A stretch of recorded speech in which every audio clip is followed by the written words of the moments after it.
Hello সবাইকে, আমি Ruhi. Slav city, যা ক্যালিফোর্নিয়ার মরুভূমির মাঝে অবস্থিত, যেখানে নেই কোনো আইন, নেই কোনো বিদ্যুৎ, বিশুদ্ধ পানি, এমনকি রাস্তার কোনো নাম নেই। মার্কিন যুক্তরাষ্ট্রের অন্যতম ধনী রাজ্যে অবস্থিত হওয়া সত্ত্বেও স্লাভ সিটি দরিদ্রতা এবং দুর্ভোগের শিকার। সরকার দ্বিতীয় বিশ্বযুদ্ধের সময় এই এলাকাটি সামরিক ঘাঁটি হিসেবে ব্যবহার করার পর যখন পরিত্যক্ত করে, তখন শুধু স্ক্রাপ এবং কংক্রিটের স্ল্যাব অবশিষ্ট ছিল। তারপর এলাকাটি স্লাভ সিটিতে পরিণত হয় এবং দেশের বিভিন্ন স্থানের গৃহহীনরা এখানে আশ্রয় নেয়। বিশৃঙ্খলা এবং সমস্যা সবসময় এখানে থাকে। এখানে রাষ্ট্রের কোনো চিহ্ন নেই। এখানে জনসংখ্যা ঋতুর উপর পরিবর্তনশীল। শীতকালে অতিথি পাখিদের আগমনের কারণে শহরের জনসংখ্যা সর্বোচ্চ 2000-এ পৌঁছে যায় এবং গ্রীষ্মে সর্বোচ্চ তাপমাত্রা 50 ডিগ্রি সেলসিয়াসে পৌঁছায়, যা প্রায় অসহনীয়। সেই জন্য জনসংখ্যা তখন 150-এ নেমে আসে।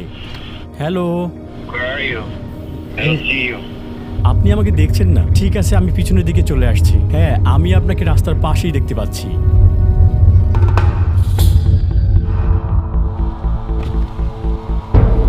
হ্যালো, আমার নাম Ruhi.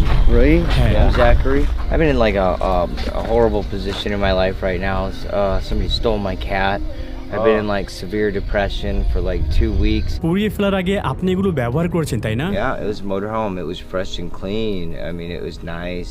I just bought that truck about 4 months ago. They've already broken my tail lights. They've already flattened some tires. সত্যি? Yeah, and burnt 2 of my seats with a goddamn lighter for some reason. These people are sick in the head. Yeah. I don't like them. I really just really don't like these people at all. এখানে লোকেরা অন্যের সম্পত্তির ভালো ব্যবহার করে না। জ্যাকির আরবি van পুড়িয়ে দিয়েছে। তার নতুন ট্রাক যেটিতে সে থাকতো তা ক্ষতিগ্রস্ত হয়েছে এবং তার প্রিয় বিড়ালটি কোনো কারণ ছাড়াই চুরি করেছে। আপনি কেন এখানে এসেছেন? কেনই বা আপনি এখানে থাকতে চান? Because I can't go anywhere.